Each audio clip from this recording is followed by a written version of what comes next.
Hey there, welcome to Takeaway with Sam Oches, a podcast from Nation's Restaurant News. I am Sam Oches, editor-in-chief here at NRN, and this is the show where I give you an all-access pass to the restaurant industry's most influential decision makers. This week, I'm talking with Daniel Lee, Chief Marketing and Technology Officer, plus Christian Lee, Chief Operating Officer of the Flame Broiler, a Los Angeles-based Korean bowl brand with almost 140 locations across the U.S. These guys are brothers who have grown up in the family business as their father, Young Lee, started this brand in 1995, and he integrated his sons into the business at a very young age. Daniel and Christian join me to talk about the ups and downs of growing up in a family restaurant business, plus how they're working to modernize the brand and incorporate more Korean culture into it as Korean culture becomes more and more popular across the United States. In this conversation, you will learn about how globally inspired concepts have an authenticity dial that they have to turn, the right way for second-generation restaurateurs to be incorporated into a business, and why younger generations find appeal in making impact at scale. Jumping now into my interview with Flame Broiler CMO and CTO Daniel Lee and COO Christian Lee. Also, don't forget to stick around after the interview as I will share my 7 takeaways from this discussion, actionable insights that you can take with you on the go. Are you interested in making milkshakes or smoothies at the push of a button? With no measuring, scooping, or pouring required, For Real by Riches offers pre-made milkshakes that you'll be able to customize and serve in under a minute. Plus, the blender only takes up 9 inches of counter space and plugs into a standard 120-volt outlet. Could it get any easier? The answer is yes. Check out the For Real by Riches B7 blender today. Okay, I am here with Christian Lee, the COO of the Flame Broiler, and Daniel Lee, the CTO and CMO of the Flame Broiler. Guys, thanks for joining the podcast today. Looking forward to telling the story of the Flame Broiler. And I guess we have to start with, this is a brand that your dad started. Your dad still runs. What's the story? Give us a quick synopsis of how the Flame Broiler got started. Yeah. Hey, Sam. Thanks for having us. Really honored to be on this podcast today. Yeah. So our dad is the founder of Flame Broiler, and really he started the brand out of a personal need for the kind of food, and he wanted to do something good for the community and for his family and make a business out of it. But it's kind of hard to share our story without kind of sharing the origins of our family. We are a Korean-inspired brand, and we have roots back in Korea. Both of our parents are Korean immigrants. So our mom immigrated here when she was around 25 years old. She moved from South Korea to Koreatown in Los Angeles. So she came here, made a living off, selling Hello Kitty dolls in the swap meet until she met my dad. And then my dad, his story goes back a little further. And for us, this is a big part of our family. Our grandpa, so my dad's dad, is a North Korean refugee. So after kind of the war, there was kind of a ceasefire, and the parallel went up and the border went up and the country was divided. He escaped to the south, so survived the really treacherous journey, and that's a really big part of our family's immigrant story. And then from there, my dad and his family moved to South Central Los Angeles when my dad was 12 years old. And so when he moved to South LA, that's where he grew up. They lived in the basement of a Korean church right over by USC. It's funny, Daniel and I both went to USC, and we actually both lived like one street over from where our dad grew up in South LA. Kind of crazy. It's changed a lot since 1972. We had no idea either, which is the funniest thing. Yeah. He was just touring our house. He's like, I lived one block over. And we're like, no way. Destiny. Yeah. But yeah, so the story goes, well, my parents, met and got married, and they had Daniel, and at the time they owned a dental lab where they would make crowns, actually. So my mom would make the crowns, my dad would deliver it and sell them to dentists around Southern California. And they worked, 6-hour weeks, 12 to 15-hour days. with a baby, and it was really hard for them. And one of the key pieces of our story is my dad would be on the road. He would have to eat fast food 3 times a day. So because of that, and as a result, his health really suffered. Mm. He had health problems at the time, and he didn't really have a choice. And that's also all they could afford. And he would bring back the fast food for my mom. And so they had a really hard time doing that, and at the same time raising Daniel. And so I like to say that I was kind of the impetus for Flame Broiler because when my mom got pregnant with me, so Daniel's older. Daniel's 3 years older than I am. He was 3 years old. They were having me, and my mom said, like, this is not sustainable for us. We can't raise 2 babies and both be working 15-hour days, 6 days a week. And so my dad's like, you know what? As entrepreneurs do, I'm just going to start a restaurant. I've no restaurant experience, never worked in a restaurant before, not particularly good cook, but I have this idea because I've been traveling so much and eating so much food out there. And there's nothing that's healthy, nothing that's quick and affordable, and that tastes good and matches my palate. And so he created a menu out of his own need and my family's need, with quality that he was proud to feed his community and with quality that he wanted to feed his own family. Actually, we all, I mean, all 5, so we have a younger brother as well. We all eat flame broil almost every day still. Mm. It's not an exaggeration. I think our Not sick younger of it brother yet. might eat like up to 10, like 10 bowls a week. Yeah, I have 2 bowls in my fridge Jeez. right now. I'm gonna eat for so we're genuine like believers of the brand and genuine users of the brand, and that's who my dad created it for. And Hmm. so, in thinking of the menu in 1995, he was one of the pioneers of kind of one of the health movement and the Korean movement. You know, our menu is Korean. Yep. Our beef marinade is similar to my grandma's from Korea, like her marinade. We bring our kimchi from South Korea because we want it to taste authentic and be true to our Korean roots. And so, yeah, that's kind of how the brand started. And from there, he just opened one store to kind of feed the family with. He only had, he says he only had $35,000 to his name, and basically bought a grill and a hood, and put up a sign and opened up. He made $60 in his first day.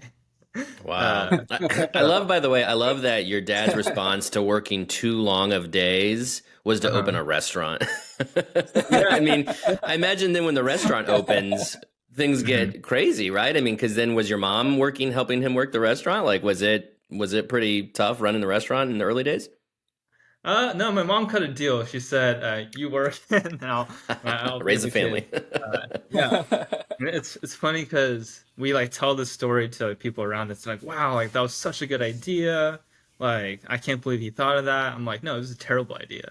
Like 1995, no money, has a baby on the way. Korean He's going to start a concept. restaurant in this industry, right? And so it Yeah. made no sense. But he was confident that he could do a good job and raise the family well with that. So he did it. Yeah, it's a big bet, right? I mean, a big bet that clearly paid off. Now, for somebody like myself on the East Coast, I haven't had the pleasure of eating at Flame Broiler.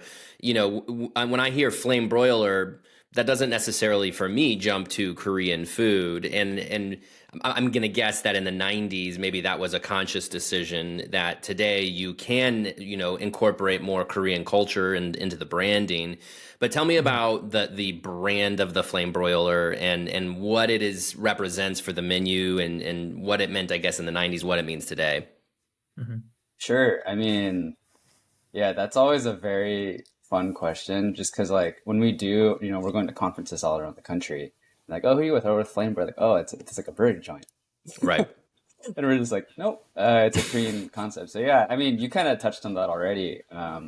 Back in the '90s, people had no idea what Korea was, like the country. So like when I was at elementary school in the time, and they'd be like, oh, like what kind of Asian are you? It was a very common question I got. I'm like, oh, I'm Wow. Korean, and I'd get so many confused faces just from that question. And so at the time, like that was the name was by design actually, just so as not to alienate his primary customer base and who lived around his stores and the demographic.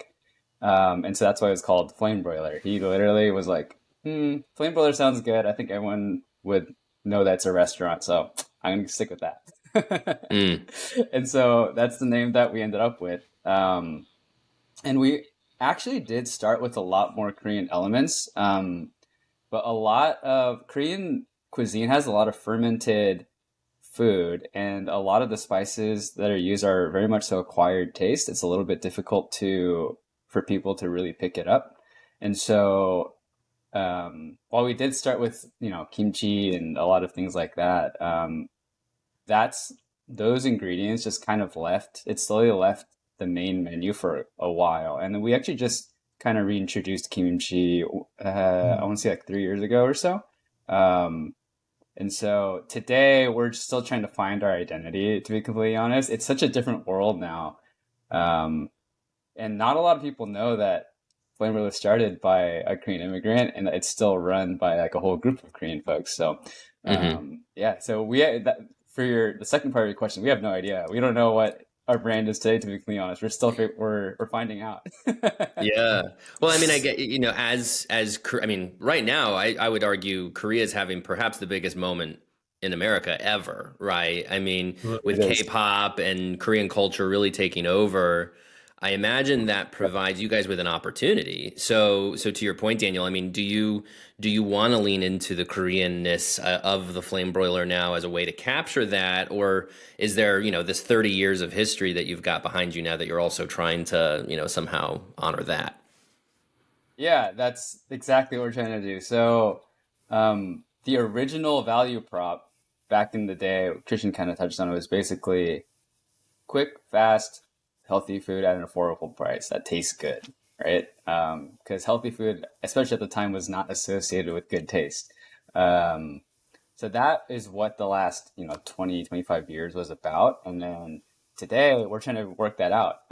Yeah, and Korean culture, it actually is really, it's huge. And it is actually very confusing for people around my age or a little older where that wasn't the case. So we're still grappling with like, okay, the culture at large really understands what Korea is now, and we don't know how to react to this. And so that's part of what we're trying to work through. Where even I was very confused by the whole, there's like Blackpink and all these K-pop groups that I now love, but it took me a while. I think longer than a lot of other folks to really warm up to it. Now that I'm fully in, um, we are trying to figure out, how do we work this into the brand? We don't know. This is a question that we've been grappling with for probably the last couple of years, where anytime we do anything that has kind of branding infused into it, we're always asking the question, okay, like how much Korean should we put into this? Like we don't know. Hmm. So that's one of our biggest initiatives for the rest of the year, is trying to understand that, trying to really understand our current customer base and figuring out, okay, like do we have a new market that we can touch, or is our current group actually really enthusiastic about, like would they be enthusiastic about all this that we're trying to really tell, like the story we're trying to tell? So yeah, that's actually a really good question. We have those conversations all the time. Well, and I think important to clarify, you guys are 140 locations now, is that right? 100 and somewhere like there? Yeah. Yeah. Yeah. Yes, we are. So, Yeah, 137. Yeah. okay. So 137 locations in multiple states. So this is also something where in Los Angeles, really leaning into your Korean branding would mean something, but perhaps in some other locations it doesn't. Like, I guess, how does the branding have to evolve as you go into new markets? Because you're going to be reaching different demographics. Yeah, that's a very good question. So, you are correct in that once we started expanding outside of California, it was a lot more difficult for markets outside of California to understand what we were. Um, and so, yeah, so I think at this point, Korean culture is actually widespread enough, and especially and also in the markets that we're currently at, um, where I don't think it would be a big problem um, to infuse that in. We just don't know how to do that from the beginning. We're just not Yeah. like we don't know. Okay, so like, are we gonna fully introduce like all these like spices and fermented ingredients into our food? And we don't think we're going to do that. A lot of it is probably going to be more on the brand side, and a lot of the storytelling. That's probably where you're going to see a lot more of that just a lot more of that come to life. Sure. And yeah, I mean, the other thing is, so yeah, up until now, we have not made any kind of outbound franchise sale. So like we're 10 corporate owned, 127 franchise. Every single franchise location is like a guest that wanted to open it up wherever they're at. So a very large portion of our franchisees are actually Korean. And that includes our out of state locations. So like our Oklahoma franchisee, he is Korean. And so that actually might help a lot when it comes to branding and that whole, just thinking about that whole angle. So Yeah, Sure. and if I can add, we see it's both like there's the current cultural like landscape of Korean. The Korean word for like this Korean wave of culture is called Hallyu in Korean. My pronunciation is bad, but I the was about to say. I know, right? Don't judge me. I'm second gen. But there's that. But there's also, now that our dad has built like a platform and a base of like a very strong base of customers and loyalty, we actually do have a platform to be actually one of the people who like continue and accelerate that wave.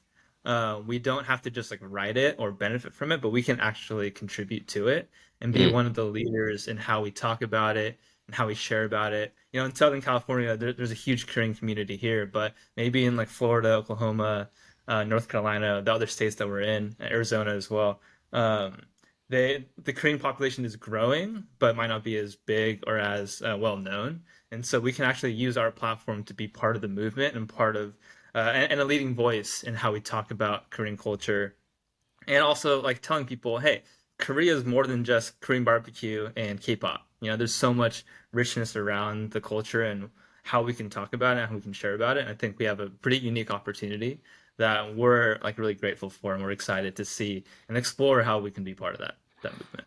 Yeah, that's really cool, and it brings me to what I really want to talk about with you guys, which is you are the sons of the founder, and here you are in the business all these years later.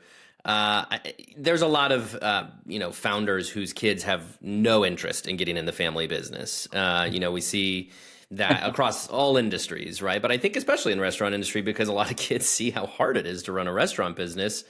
What was growing up like for you? So before you actually officially got into the business, what was your impression of the Flame Broiler, and was getting into this business always something you guys thought you would do? hmm Yeah. I don't know if we like thought I mean, I know I did. And then I had my rebellious moments where like, oh, I'm not gonna work for my dad. But um, it's funny, like the typical like persona of an entrepreneur or like a food entrepreneur especially is that you're never home, you're working these crazy hours, it's hard to be with your kids, and all of that. But that's actually not the case for our family, because from the very beginning the purpose of starting the first restaurant was for the family. My dad always kept that number one. And so we're still figuring out how he built this brand like this, but I actually thought growing up that because he was an entrepreneur and because he owned his own business, he had flexible hours. He can be for us when we needed him. He can go wherever he wanted. Because every like sports match, any like music recital, every graduation, he never missed a single one. He was always there, whether it was at Good 1 on p.m. him. or whatever. I don't know how he set it up. And he's really good with his team. Like he builds a lot of trust with his team, and so I know he was able to build up leadership to step away. But actually, our experience was very positive, and so we saw his involvement and growth of the brand as a very positive thing for our family, and something that we wanted to model and be part of, not something we wanted to avoid, actually. Hmm. And he's been very good about integrating us into the business. My earliest memory, like my earliest living memory, actually is in Flame Broiler. I remember like this maybe like 3 years old, 3 or 4 years old. I was always confused like why my dad like left and came back. Like he would leave, smelling like him, but he would come back smelling like magic sauce and chicken. I was always really confused. I was too young to process. And so one day, and I really wanted to ask him when he left the door, but he was always gone by the time I woke up. It was, I was a baby. And so one day I woke up really early and I was standing by the front door and I said, like, I'm coming with you. Like, I want to know where you're going. And he took me to work that day. And I just remember like because I don't remember the visuals because I was too young, but I remember like the smells and the sounds of the restaurant, of like the magic sauce, of him cooking the sauce and the protein and like the energy around the restaurant. I remember like being really attached to that. And then of course like fast forward to like high school, like me and Daniel and our younger brother David, we always like worked in the restaurant. You know, he put us in like he in one of the restaurants and just put a mop in our hands and said, "All right, like start mopping." And so we've worked every position. We've done quite a bit, and so he was always good about integrating us in a way that wasn't pushing us, but that we actually kind of even asked or even fought to be part of. I remember like I was like, no, I want to try the office now, and so he would put me with the first like office position he put me in when I was in high school. He put me with our in-house lawyer and said, "You're gonna do what he needs you to do, and you're gonna learn what he knows, so you can learn like how the business works." And so at the time we were trying to make everything digital, and so there were like stacks on stacks on stacks of like legal documents that he would have me read and then scan and then shred.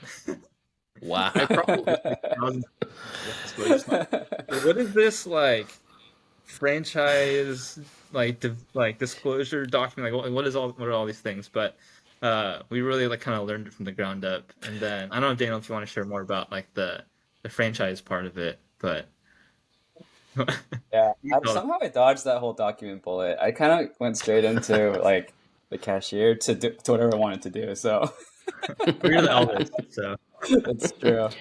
I was gonna say responsibility must have been almost harder on you, Daniel, as the oldest, because for your parents it would have been like the first kid to imagine you kind of taking over this business, right? A little bit, yeah. Especially with the whole, just being Korean and being second gen. There's very much so that expectation. Um, I am not wired that way though, so I'm not the CEO type, as most people can tell you. So yeah, it was fun though. Yeah, I had a very very similar experience with Christian as Christian did, right? I did a lot of cashier work. I learned how to work the grill. And then throughout college, I would actually like I built our first website in our dorm in like when was that 2011 or something, Wow. 2010.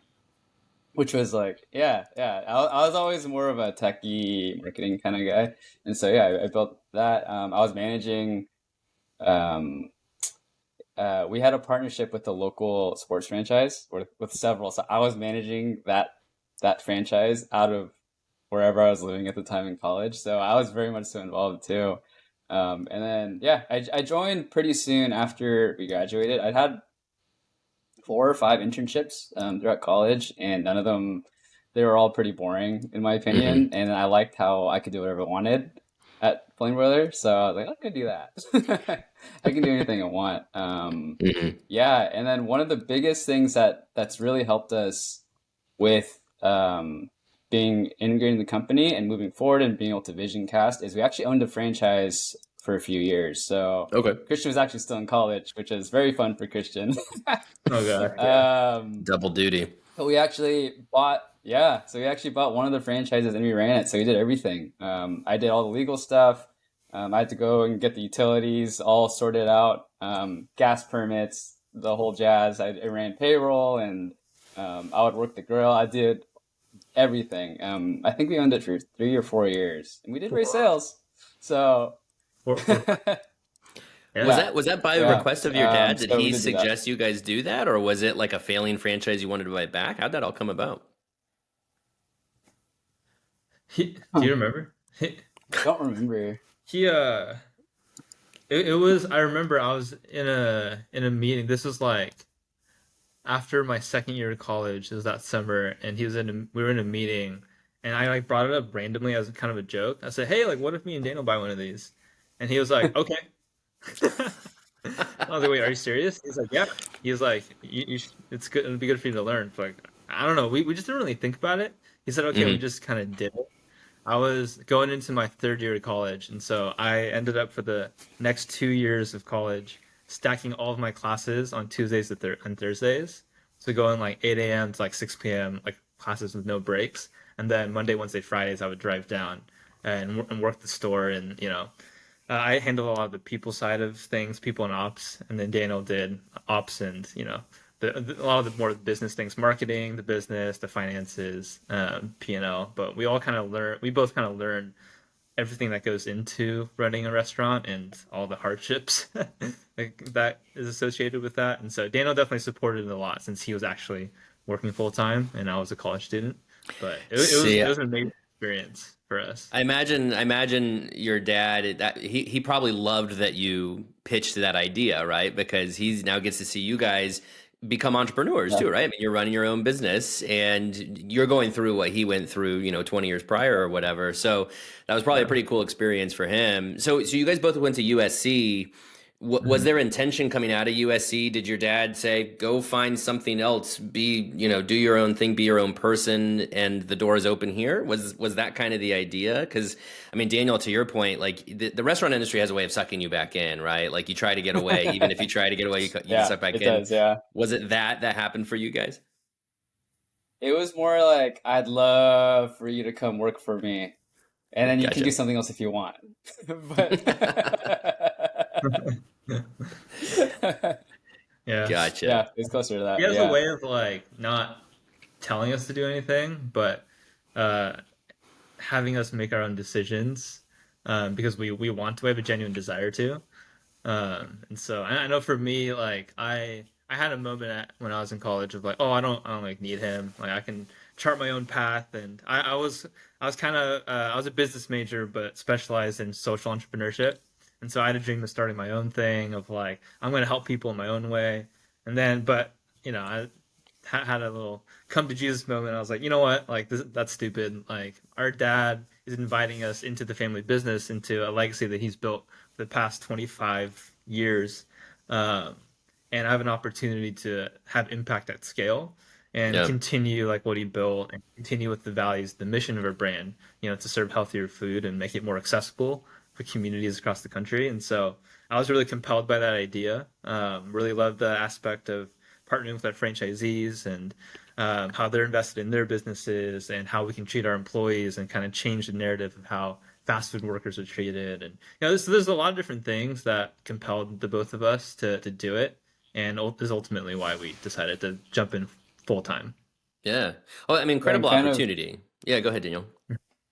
oh yeah, no, just to add a little bit to that. I mean, we talk a lot about, work-life balance in restaurants and how our dad was always around and treating our employees well, which is one of the reasons like we actually we had a VP 5 years back, I want to say. Mhm. Haven't had one since, but we actually recently promoted someone to VP, and it's our very first VP since then, and she's a VP of people operations, which is, and her exclusive role is to make sure that our culture is healthy and that everyone is treated well from the corporate all the way down to the franchises, down to our cashiers and cooks, right? And that is not a super common role in the industry, and Right. and there's a reason why she was our first VP. Um, yeah, Well, I imagine too, you have to kind of get out of the Lee family sometimes, right? Like this yep, business is bigger than you yep, guys. And if you think of it with just kind of a closed off what your family thinks, you're not necessarily doing the right thing for the business. So I imagine you right, guys have to think about it from the perspective of other people and bring in other voices who can right, help guide those kinds of things, right? Oh, right. definitely. Yep. Sure. So, you guys are both millennials. You guys are young guys. Coming into this business, how does your perspective help to evolve this business? We've kind of touched on it a little bit, talking about some of the branding elements, and Daniel, you were talking about like making the website. What are ways that you guys are helping your dad to really modernize the Flame Broiler and make sure this is a brand for, your generation as much as it is his? Wow, there's so many ways of doing that.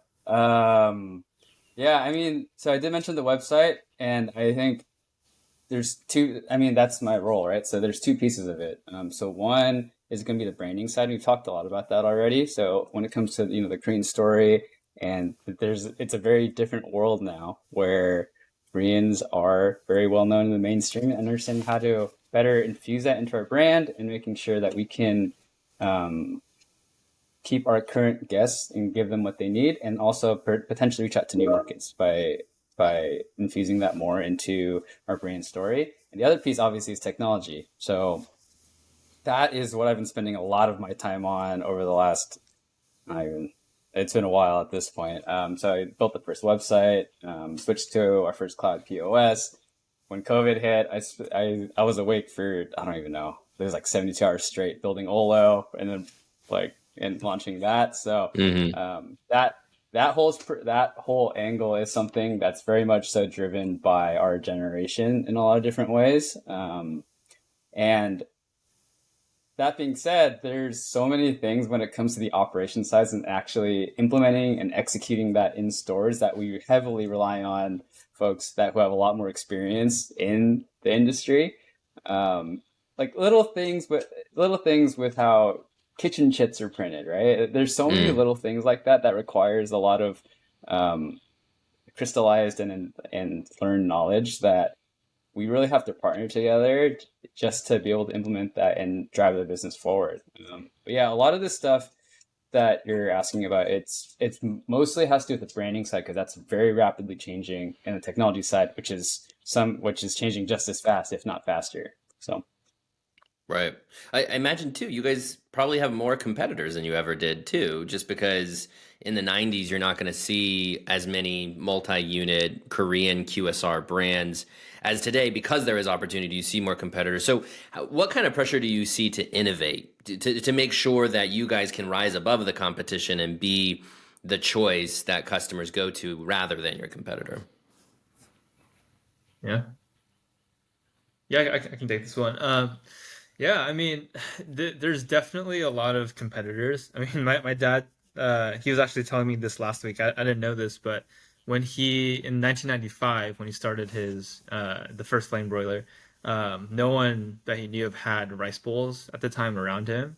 And then he said within a couple years after seeing the success, like all of these like restaurants down the street from him started adding like the exact same rice bowls to their restaurants. And so Interesting. that's been since this has been going on since the 90s. Hmm. And I guess like that's the highest form of flattery, if they're kind of Right.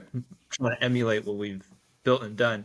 And yeah, there's definitely a lot more competitors, and we see it as people, we see it as a very positive thing, because we hope that we've aided and helped to accelerate the movement towards providing healthier, accessible food, because it is a genuine need, and at an affordable price. Because it's Hmm. so hard to get a cheap, healthy meal that tastes really good, and that's compelling for consumers. And we it's part of our mission. We love that other brands are doing that. It does, cut into our sales at times, of course. Yep. But I think that's where like a lot of what Dana was doing when it comes to technology, kind of being an innovator and leader when it comes to how we're delivering our product to our guests, and the branding, making it stand out with our story. There's not a lot of brands that have like our dad and us, and that makes our brand unique. That we're here and we're committed for in the long run to lead the company and take it to the next level. And then, but besides that, I mean, our product, like we still are massive believers in the product. We still think that we're the leader in the category when it comes to quality, when it comes to flavor, and the combination of all of that. Like I mean, yeah, I don't know, and can't think of like many other brands that can do what we've done when it comes to product. And we think our dad build is amazing, and it goes to show with how many bowls we eat. There's a restaurant attached to our corporate office, and I'm pretty sure the Lee family drives up the food costs like crazy, because obviously we don't pay. And I Uh, always apologize to the general manager. I'm like, hey, we should allocate some food costs for us because we eat so many bowls. So you're right about that. I tell them that all the time. I'm like, hey, like food costs are a little high, but don't worry, it's because I eat like 10 bowls this week. yeah, tough critics too, right? He's got to deal with you guys coming in. He's got to make sure that food quality is top notch. Of course. Oh Yeah, I've yeah. been eating it since I could walk. So Sure. Yeah. So tell me about sort of the path forward. This growth journey you guys are kind of charting, and I imagine there is sort of a succession plan here. I imagine your dad aims to step back at some point, and you guys will be in control of this business. You have a younger brother who's involved too. What do you mhm. foresee for the Flame Broiler going forward, and how you guys will continue to leave your fingerprints on this thing? Do you want to answer that, I, Daniel? Or? yeah, I think you can probably take this one too. Sure. Yeah. No, we're excited. Our we get asked that a lot. And our dad, because he's of course getting around the retirement age, but he says a funny phrase all the time, like the day I retire is the day I die. So don't don't expect me to disappear. You're like, please don't But retire. right, right. But we're I mean we're very much planning on continuing to lead this together as a family. We work very well together. It took us a little bit of time to figure it out with the five of us. Our mom's also involved. She's more involved in the finance side. And our dad, he is still very much the heart and soul of our brand, like super connected with our operators, like built this thing from the ground up. And so, admittedly, there's a lot that we don't know. I think it'd be arrogant of us to think that we could take it over right now without the help of our dad. And so we've, I mean, there was a time, in my immaturity where I was like, oh, I know more than you, right? Because we know about tech and branding and all these things. But when it comes down to it, um, I don't think any of us can do it without each other, and we're all like needed. And so, to your question about succession planning, the succession planning is like how can we best work together as a family and Hmm. continue that on. And one of the best ways that we've done that is acknowledging each other's strengths. We're very big on taking advantage of our own unique giftings. So we're all in positions that suit us. As Daniel said, he was like, "Oh, he made the joke. Oh, I don't want to be CEO." Well, it's because he's very like branding minded, he's very tech minded, and very much enjoys that space. Our younger brother, he's very creative, and so he's our designer, and so he does a lot of design stuff.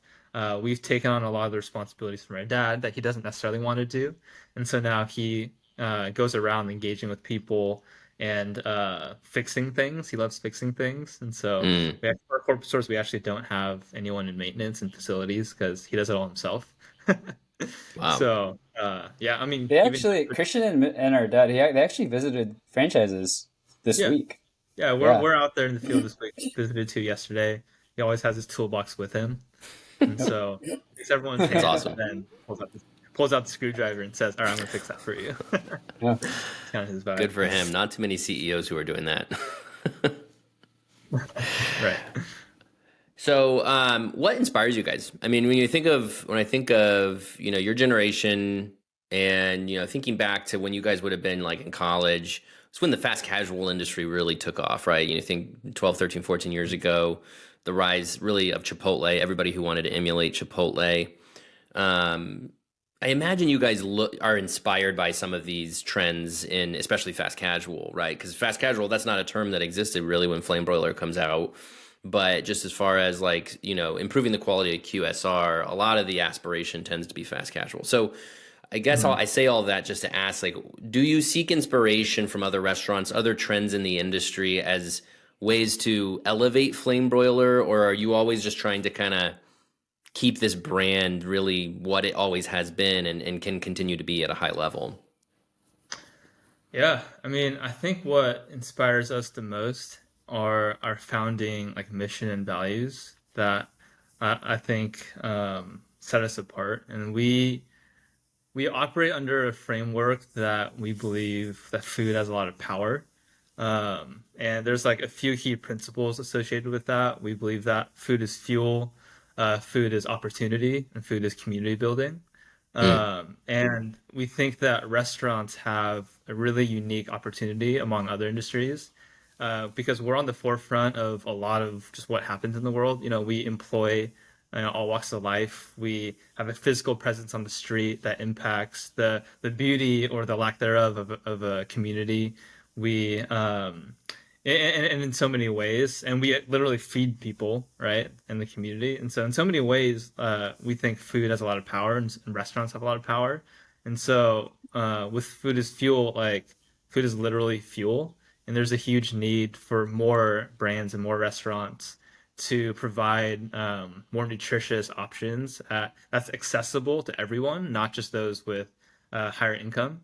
Um, and like food impacts everything you do. I mean, we love to say that food is the love language Mm. because when it's a sixth love language to me. Because when you know like celebrate someone, you go out to dinner. When you want to meet Hmm. someone, you like share a meal together. When you go on a first date, you know, you go to a restaurant and grab coffee.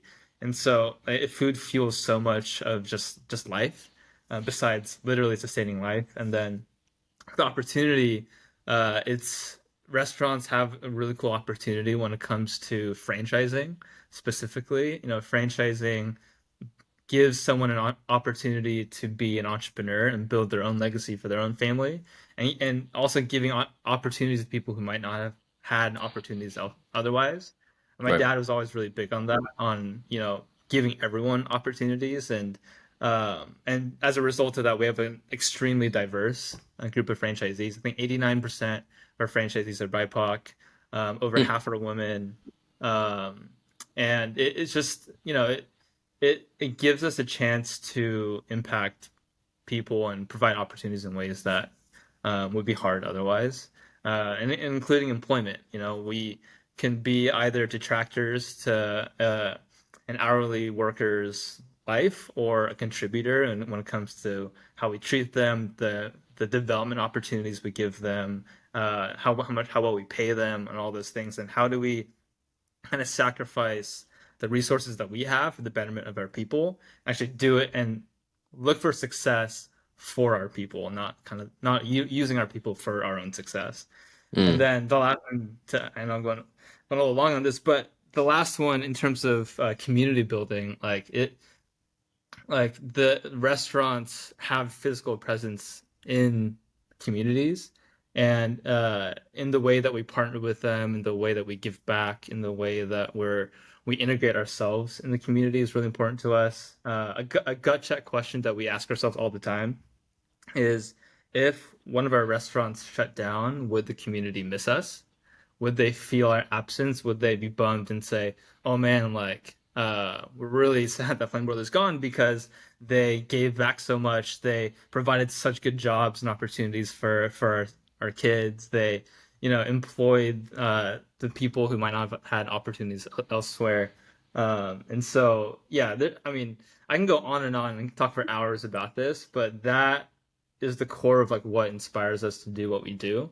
And the bigger, more we grow, the more that we can do that. And so we think there's so much opportunity and so much white space across the country for our brand to provide a healthier alternative, and that's affordable, and then that's also Korean. You know, I think there's a lot of amazing Korean brands popping up, which is awesome, and we are definitely inspired by them, by what they're doing, and are challenged by them as well in really great ways. And just excited to see what the future holds for us as a family as we continue to embark on this journey together.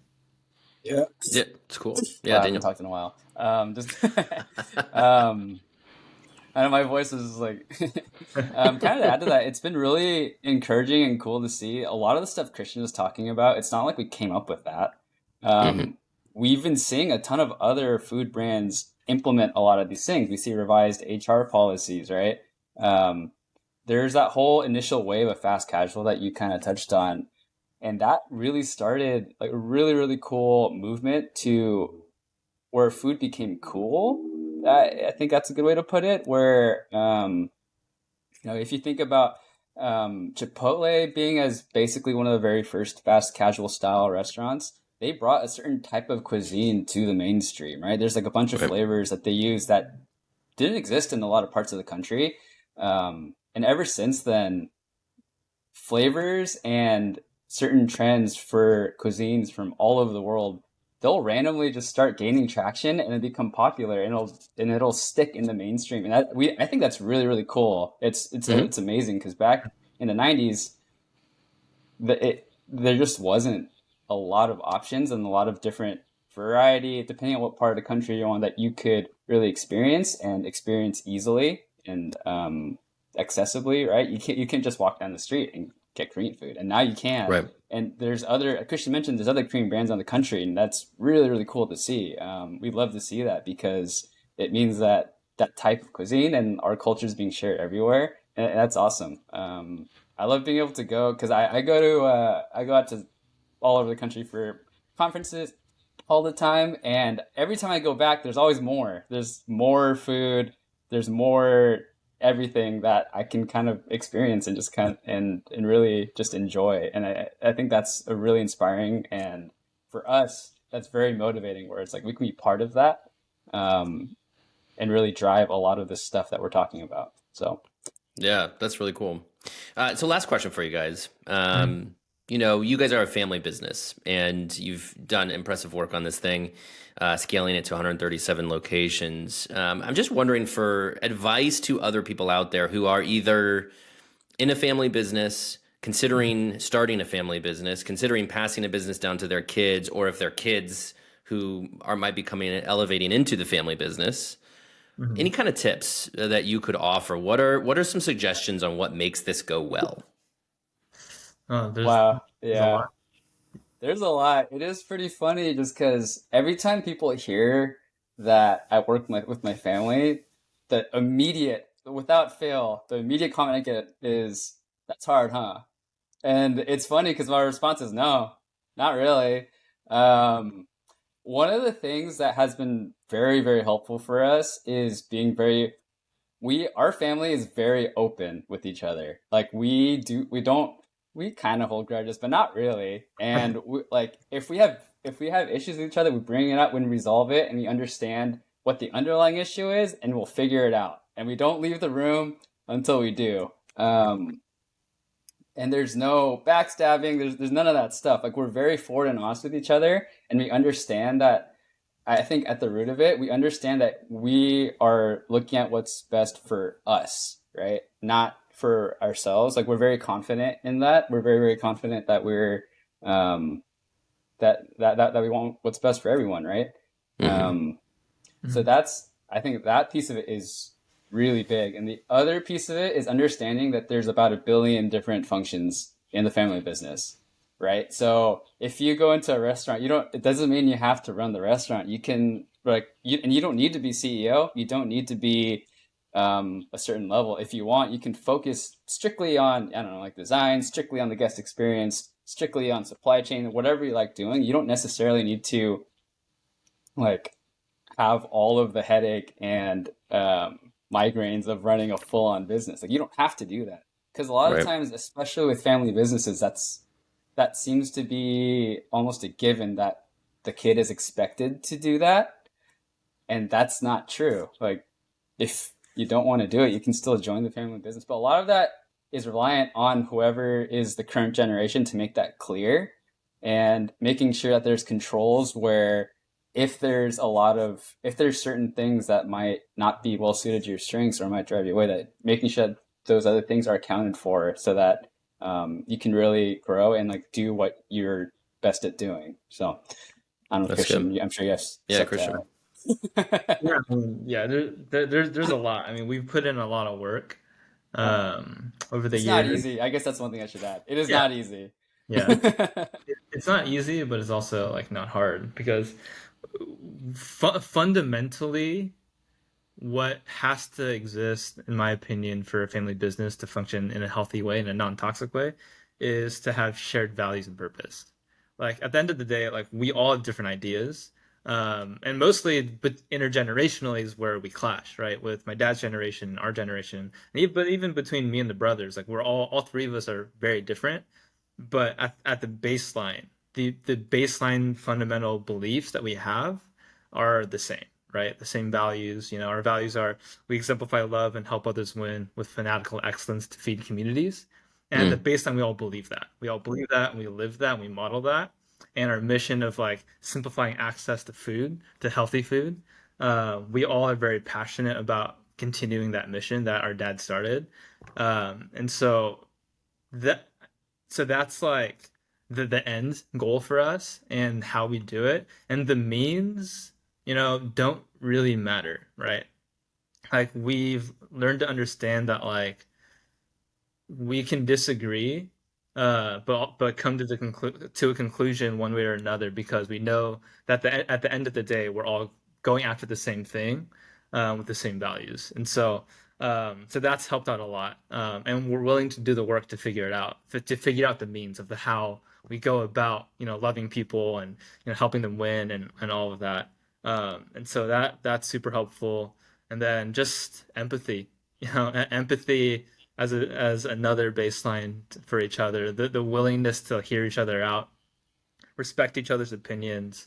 I know for like me personally, like I'm always like open to sharing like my own journey with my dad, because that's been, the intergenerational stuff that's more challenging. And like most of the clashes would happen when I had like a lack of humility in being willing to understand and listen, that the way that he thinks is has merit, Mm-hmm. and there's a way to accomplish like both, and respect each other, instead of just fighting for what I think is right. And so once I started letting go of that and actually listening to my dad, which was really hard, right? It can be really triggering at times.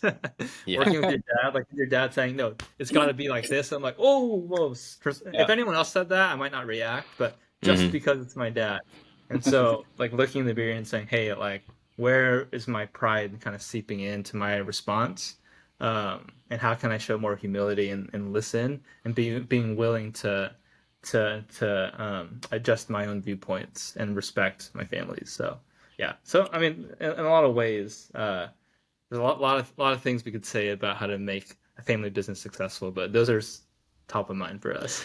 It's That's helped great us. advice. No, it's great advice, guys. I Christian Daniel Lee of the Flame Broiler, guys. I really appreciate your time today. Thanks so much for joining me here.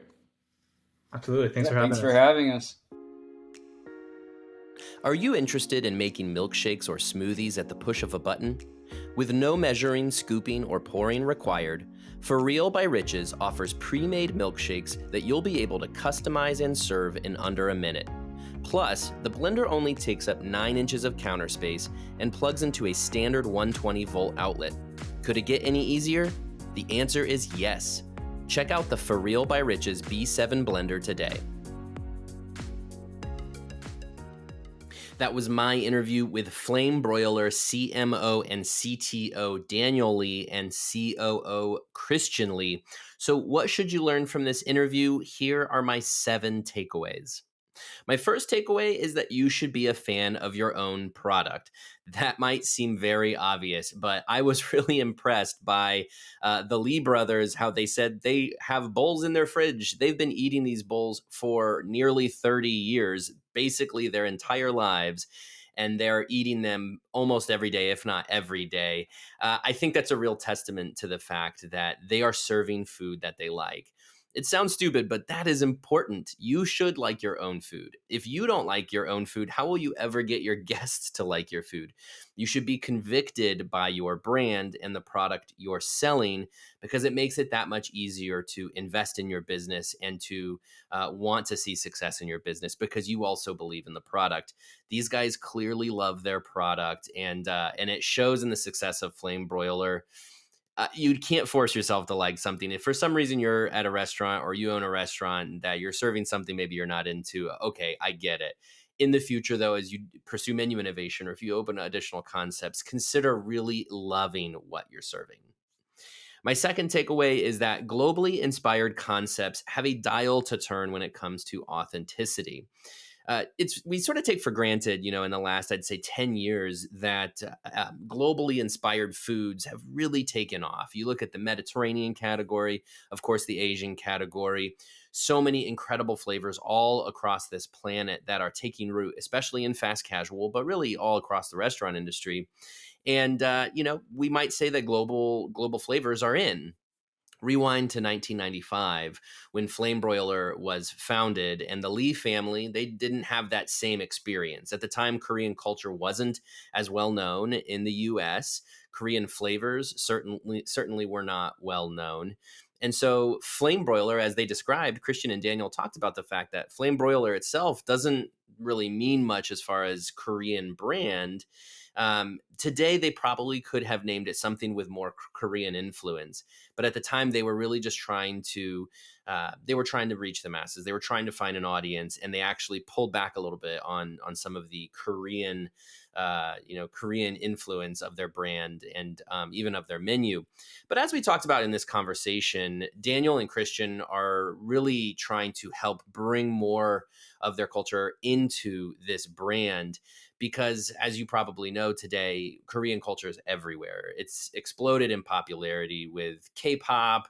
You have Squid Games. You've got all these things that are coming from Korea and are just hungrily devoured here in the U.S. And that's really exciting to see and a great opportunity for Flame Broiler.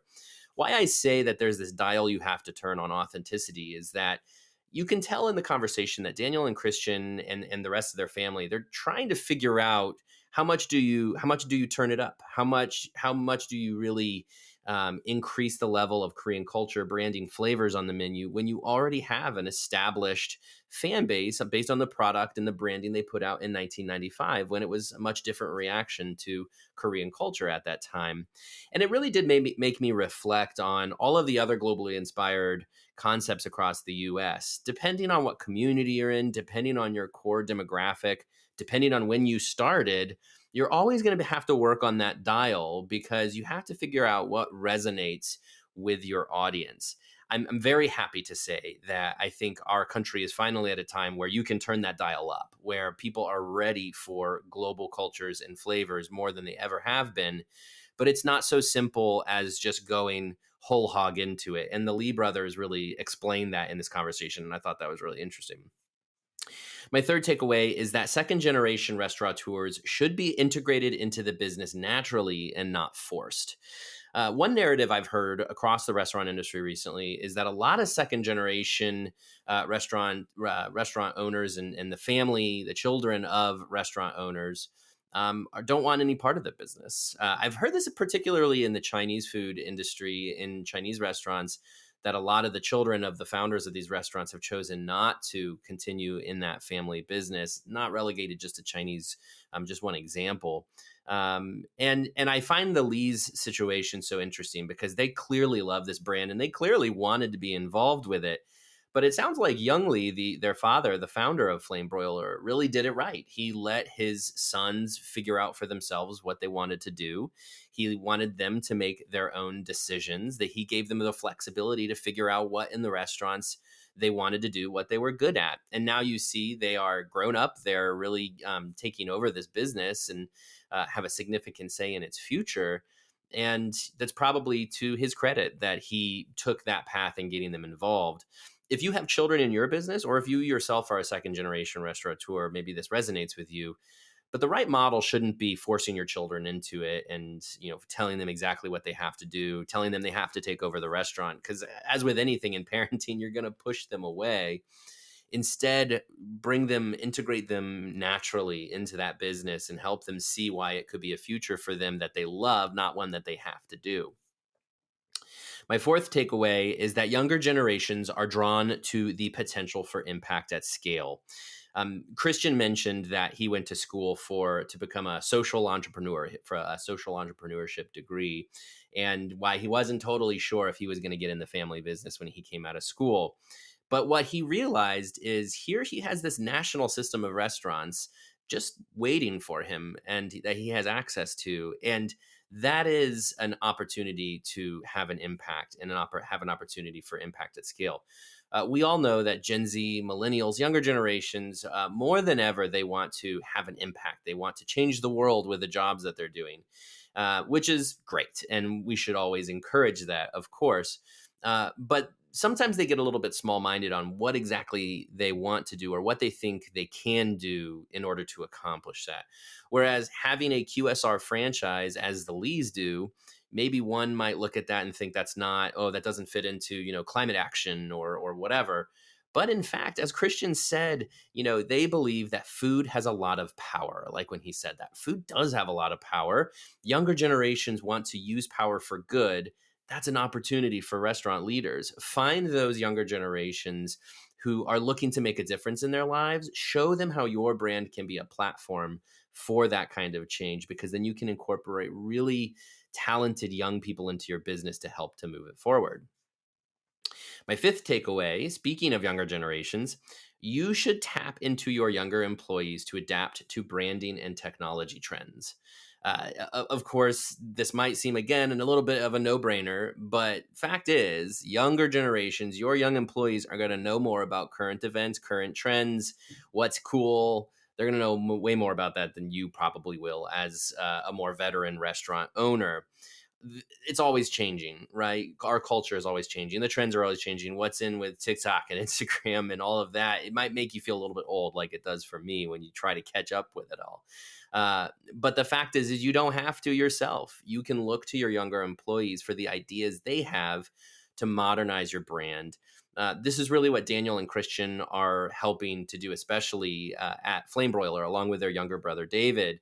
They're bringing that youth mentality into a business that their father, as he's getting older, they're able to help him really root this in the now, in the time and the place of now, and again, to modernize it. It's especially important for Flame Broiler because, again, as I mentioned earlier, Korean culture in 1995, not as well known as what it is now. Americans are really hungry for really anything Korean at this point, food and otherwise. And Christian and Daniel are very plugged into it as young men, and they're able to really bring those ideas forward. So that's just something, again, just to think about. How can your younger employees help you modernize your business? Because you've got to keep up with these trends as they're changing. My sixth takeaway is that, especially in a family business, you need to lean into each member's unique strengths. The Lees have a very unique story. There's 5 of them. They're the mom and the dad and the 3 boys. And Christian and Daniel are explaining that, they each bring a unique qualification to the business. Their mom is in finance. Dad, of course, is founder and CEO. Daniel and Christian have their roles. And their younger brother, David, is creative. And so he's a designer. And it's really a great model to create, even if you're not a family business, because you're recognizing that each person on your team has a gifting, has a talent, as something they're passionate for that you should really lean into and take advantage of. Because if everybody was doing the same thing, you're ignoring something else. And you're also going to have some redundancies if you are trying to do the same thing. The Lees are really embracing that gifting, and Christian and Daniel mentioned that there's lots of functions in a restaurant. It's not a monolithic industry, and so the great thing is, in bringing a family into the industry, they can all plug into some of the functions that they're most passionate for, and that's true beyond family businesses as well. That when you have a group of people, find that unique gifting, plug it into that function that it really applies to in the restaurant business. My seventh and final takeaway is that, much like a family, a leadership team should be honest and empathetic with each other. I was especially interested to hear from Daniel and Christian. How have they made this work? Here it is, 30 years almost that Flame Broiler has been around and been owned by their family, and they're still happy. They're still successful, and it's working really well for them. What's the secret to that? And as they pointed out, as a family, they don't hold grudges. They are honest with each other. They vocalize their issues, and they're empathetic because they're all in it together. You don't have to be a family at your business to have those attributes. Try to practice honesty and empathy and transparency with your team. Try to create a family mentality, and your team will also want to stay with you for almost 30 years. They will also be invested in the success of your business.